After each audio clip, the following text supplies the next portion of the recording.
Elas destroem plantações, perturbam criações e tiram o sono de muito produtor rural, as pragas. Qual é a melhor forma de lidar com esses animais, plantas daninhas e doenças que atingem em cheio a produtividade no campo? As respostas agora no Viver Ciência. Átomos e inferências, robôs que trabalham sem terno, resíduos postos à venda, vacina contra o cemitério, conforto e freio nas canas, planeta é mais que hemisférios, ciência mata, ignorância, desvenda olhos e mistérios.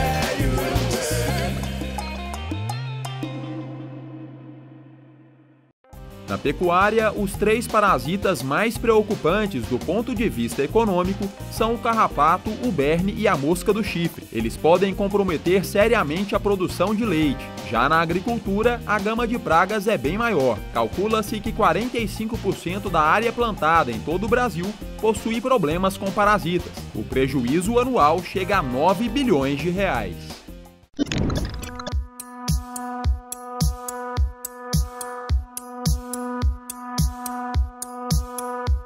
Cecília, conta pra gente, quais são aí as pragas mais comuns na agricultura brasileira? Então, Divino, nós podemos dizer que nós temos várias pragas na agricultura brasileira, né? E a gente pode dividir algumas pragas que são importantes para os pecuaristas, certo? E algumas pragas que são importantes para os produtores, por exemplo, rurais que trabalham com grandes culturas, hortaliças, hortifruti em geral.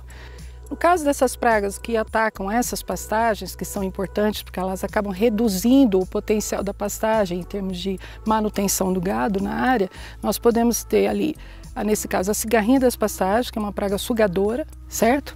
E que é importantíssima para o produtor, a gente sabe o dano que ela causa, né? Ela acaba causando um secamento após o seu ataque. Nós temos as lagartas, são várias espécies de lagartas que podem ocorrer na pastagem, reduzindo, né, a área foliar dessas pastagens, e temos também formigas cortadeiras, cupins, então são várias pragas aí que causam um problema bastante grande para o pecuarista e o força aí a fazer um tipo de controle. Depois nós temos as pragas que atacam as grandes culturas e as hortaliças. Nesse caso nós temos 3 pragas que eu considero pragas globalizadas. Globalizadas, já estão aí praticamente há algum tempo, né, causando bastante dano em várias partes do mundo. E neste caso, logicamente também no Brasil. A primeira delas é a mosca branca. Essa é uma praga sugadora, né? Na verdade ela é uma hemíptera, sugador. Ele, além dele sugar a planta, a seiva da planta, ele também transmite vírus, e que são doenças importantes aí e que causam, na verdade, uma redução muito grande, né, na produção, né, da cultura em que ela ataca. E essa é uma praga aí que nós podemos considerar mais de 600 plantas, né, atacadas por ela. Depois nós temos a Espodoptera frugiperda. Essa é uma praga importantíssima, conhecida pelo produtor, porque ela ataca uma cultura aqui para Goiás importante, que é o milho, mas ataca hoje diversas culturas, de hortaliça, para você ter uma ideia, frutíferas e também grandes culturas. Então ela passa a ser uma praga importante por isso e também porque hoje ela já chegou até na África, né? Então é uma praga que não existia no Velho Mundo e ela já chegou na África e está indo aí para essa parte da Europa com uma preocupação imensa, né? Pela devastação que ela tem causado na África. São mais de 40 países hoje que a FAO diz que ela tem atacado.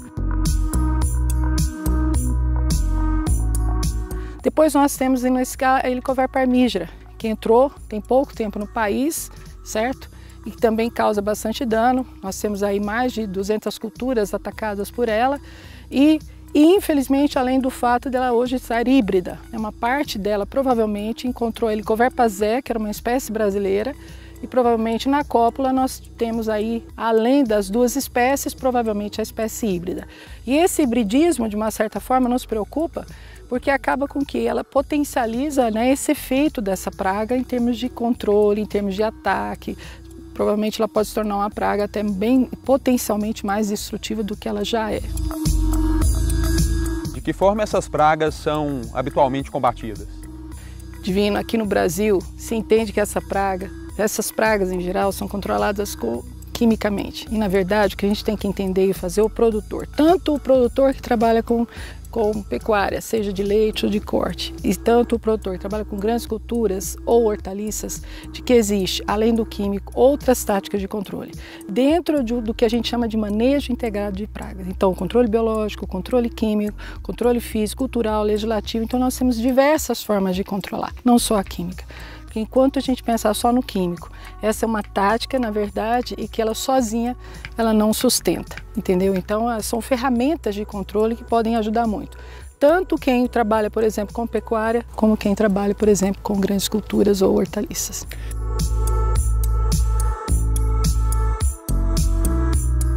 Cecília, quando a gente fala de controle químico, a gente está falando de uso de agrotóxicos, né? Sim. Esses agrotóxicos, né, também chamados de agroquímicos, podem trazer prejuízos aí para a produção? Com certeza. Inclusive, por exemplo, vamos pensar, por exemplo, num pecuarista ou num produtor de leite, né? Se ele fizer uma aplicação de algum químico e que ele não respeita o período residual da reentrada do gado nessa área, com certeza, ao se alimentar daquela pastagem, provavelmente ele pode levar resíduo, tanto para o leite como para a carne. Isso é importantíssimo, né? Então é muito importante a gente ter esse cuidado, né? Então, quando for usar um químico e se for necessário utilizar, que ele procure o agrônomo responsável, né? Que seja o técnico responsável, para que ele possa dar a melhor informação e ele leve essa informação para a sua fazenda com cuidado. Porque, na verdade, esse produto depois ele mesmo vai acabar consumindo. Meu nome é Humberto e eu falo aqui de Primavera do Leste, Mato Grosso. Sou pesquisador da Corteva aqui da região sul do Mato Grosso e também do Vale do Araguaia. Hoje eu gostaria de elucidar para vocês a importância do manejo correto de pragas em todas as culturas. As pragas são limitantes para os nossos cultivos e nós sabemos que essa problemática tem aumentado ano após ano. Como exemplo disso, nós temos observado o aumento da incidência de mosca branca, de todo o complexo Spodoptera, de helicoverpa, de percevejos fitófagos e N outras pragas. Nós também temos ciência que poucas são as ferramentas que estão disponíveis no mercado que apresentam alta performance para o manejo dessas pragas. E nós, como companhia, estamos trabalhando arduamente para poder disponibilizar novas ferramentas que possam manejar essas pragas e, consequentemente, aumentar a produção agrícola nacional. Isso aí, pessoal. Abraços! O Viver Ciência faz agora um rápido intervalo. Olha só o que vem por aí. Pesquisadores testam eficiência de fungo no combate ao carrapato em bovinos. E no quadro Casulo de Ideias, Nina fala sobre controle biológico de pragas. Às vezes, quando a gente tem algum cachorro, às vezes nosso cachorro passa pra gente, aí o carrapato vai lá e pula na gente.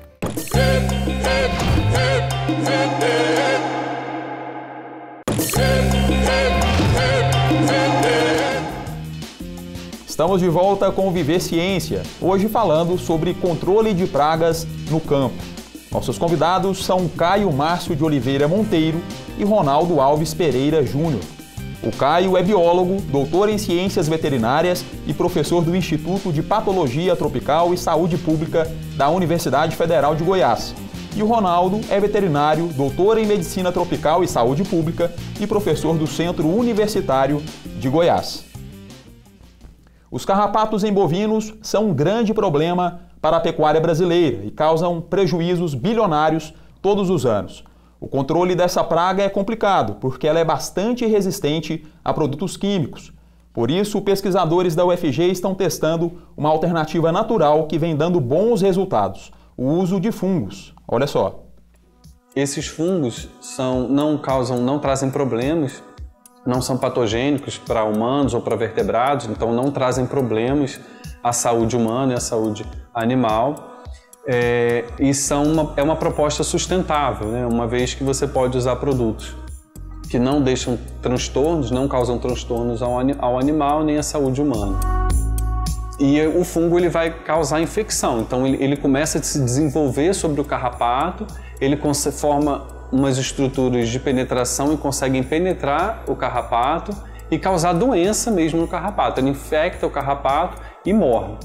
Então a ideia é a formulação de um produto que seja aplicado no campo e que seja produzido então essas unidades que são infectantes do fungo para que o fungo possa infectar o carrapato no momento em que o carrapato vai ao solo para fazer oviposição. O carrapato coloca seus ovos no ambiente e a partir desses ovos, então, eclodem as larvas. Então, a gente, com a aplicação no campo, o nosso foco é atingir esses carrapatos que estão no campo para fazer a oviposição. Nós temos muitos testes conduzidos em laboratório, inclusive grande parte dos estudos é conduzida em laboratório, e o nosso desafio são os testes feitos fora do laboratório, onde a gente encontra condições reais, né? Em laboratório, os testes são muito satisfatórios, os fungos realmente têm um potencial de morte, né? Eles causam um efeito positivo muito grande, no sentido de controlar os carrapatos. Para os testes de campo, nós fazemos testes nós chamamos de semicampo, onde a gente ainda tenta fazer o máximo de situação controlada, mas deixando esse tratamento exposto a uma condição natural para que a gente tenha uma simulação mais real. A grande problemática é sempre a avaliação desses testes, né, de campo. Com os testes que nós temos feito com a formulação multiparticulada, que é os últimos testes recentes que nós temos feito, são testes que visam a aplicação de um produto na pastagem. Então, esses testes ainda têm sido feitos de forma bastante controlada, não de forma extensiva, mas têm mostrado resultados positivos, onde a gente consegue formular o fungo numa formulação multiparticulada e aplicar no solo, e a partir dessa formulação o fungo então esporula, né, forma as unidades que vão causar infecção no carrapato, e aí aplicamos o carrapato no solo e esses então se infectam e a gente acompanha, né, a eficácia desse produto, a eficácia do fungo. Veja bem, o controle biológico, né, a utilização de fungos não é um método que prevê a exclusão do controle químico, né, não utilização do produto químico. É um método que vem para ser somado, é uma alternativa a mais para o produtor na hora de optar por um método de controle de carrapatos, que ele tenha outros métodos tão eficazes quanto o controle químico. Em alguns aspectos, né, é relatado ineficácia do produto químico em função da utilização descontínua, contínua, e do uso inadequado desses produtos. Então isso leva à resistência. No caso de resistência a produtos químicos, qualquer outra opção. Então a gente precisa de produtos que sejam também eficazes, que estejam viáveis para o produtor brasileiro. Caio, o carrapato suga, né, o sangue do gado e isso por si só, obviamente, é muito ruim. Mas o que acontece para além disso? Por que os prejuízos para a pecuária são tão grandes? Então, são uma série de prejuízos com relação... Então, o carrapato é um parasita hematófago, né? Então ele vai estar relacionado com o hospedeiro e vai causar um prejuízo a esse hospedeiro. Hematófago é aquele que se alimenta de sangue, né?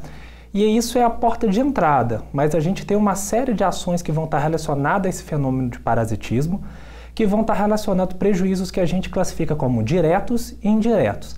Então, o principal prejuízo direto vai decorrer da perda de sangue. Então, a gente tem animais que podem ter uma carga bastante elevada de carrapatos e a sensibilidade desses animais aos carrapatos vai variar de acordo com a raça, grau de desenvolvimento, estado nutricional, né? E a partir do momento que o carrapato começa a alimentar, ele vai ingerir sangue e aquela fêmea engurgitada que a gente fala que parece uma jabuticaba, uma mamona, ela pode ingerir até 3 ml de sangue do animal. Então, um animal com milhares de carrapatos, a perda de sangue é considerável, né? E dependendo, a gente pode ter um quadro mais grave ou não. Lembrando que o carrapato, quando se alimenta, o que interessa para ele é a parte proteica. Então, ele vai pegar essa parte proteica, vai condensar e depois ele vai regurgitar a parte líquida de volta para o animal. Né? E aí por isso que ele acaba ingerindo esse volume de mais ou menos 3 ml. Nesse processo de alimentação, para que ele faça a inserção das peças bucais e possa começar a fazer esse processo de alimentação, de sugar o sangue, né? Ele vai liberar a saliva e essas salivas elas têm algumas propriedades que facilitam o processo de fixação e alimentação e que podem também causar reações alérgicas e inflamatórias e isso vai causar um desconforto e um estresse para os animais.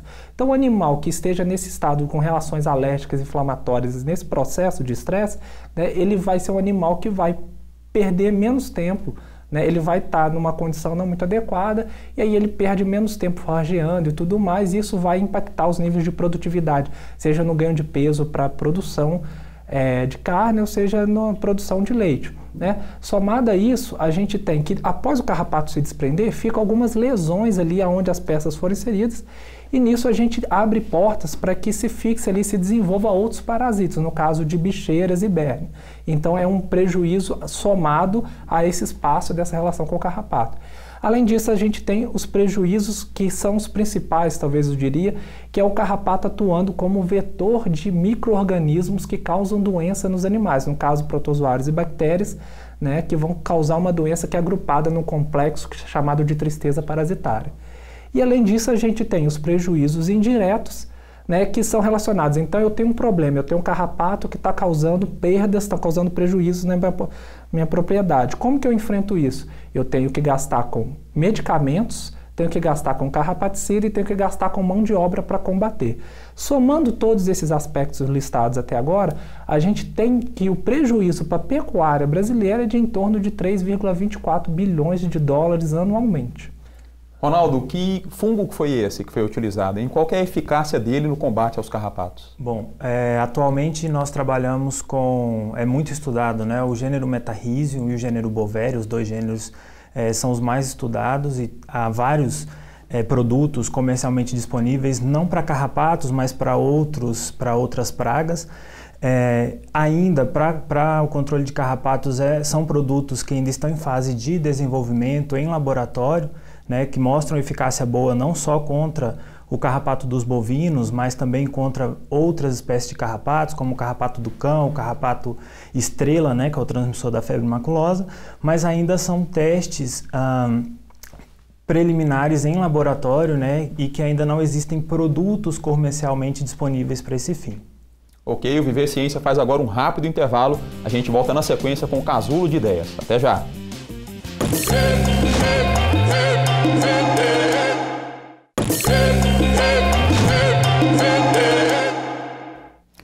Eles são inconvenientes, oportunistas, asquerosos, causam doenças e o mundo com certeza seria um lugar melhor se eles não existissem. Estou falando, claro, dos carrapatos.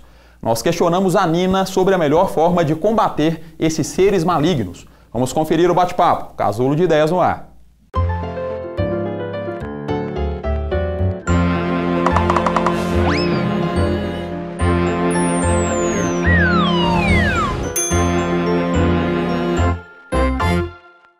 Meu nome é Nina e eu tenho 9 anos. Nina, o que é o carrapato? É um bicho que fica grudado na gente. E que chupa o sangue. Normalmente ele chupa o sangue dos animais. Que animais? Cachorro, galinha, gato, de quase todos que tem pelo. O carrapato também chupa o nosso sangue, então? Uhum, também. E como que a gente pega carrapato? Eu acho que a gente pega ele assim, puxa ele, aí depois a gente coloca no chão e taca fogo nele. Taca fogo? Uhum. Mas eu falo assim, como que os carrapatos chegam até a gente? Às vezes, quando a gente tem algum cachorro, às vezes nosso cachorro passa pra gente, aí o carrapato vai lá e pula na gente.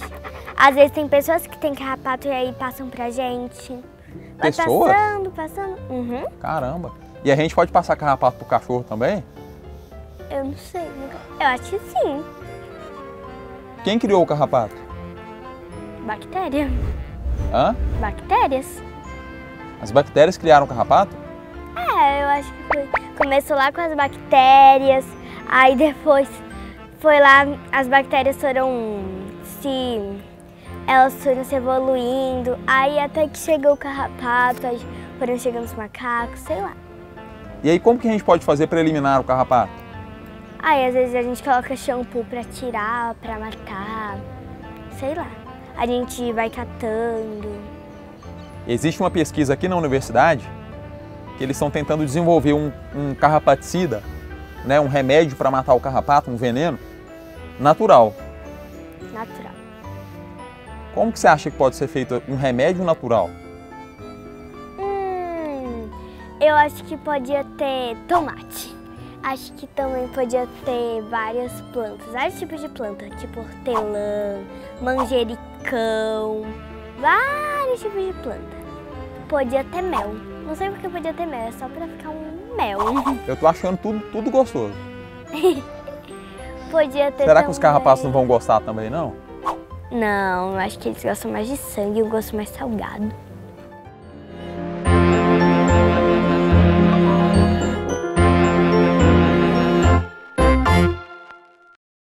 Então, Caio, como que a gente pega carrapato, hein, afinal? Então, na verdade, hoje, como um programa mais focado para a questão do carrapato em gado, cabe a gente salientar que esse carrapato que vai no bovino, ele não costuma, a gente não encontra ele fixado na gente. Ele pode até entrar em contato, ele vai tentar picar, mas ele não reconhece a gente como um hospedeiro bom.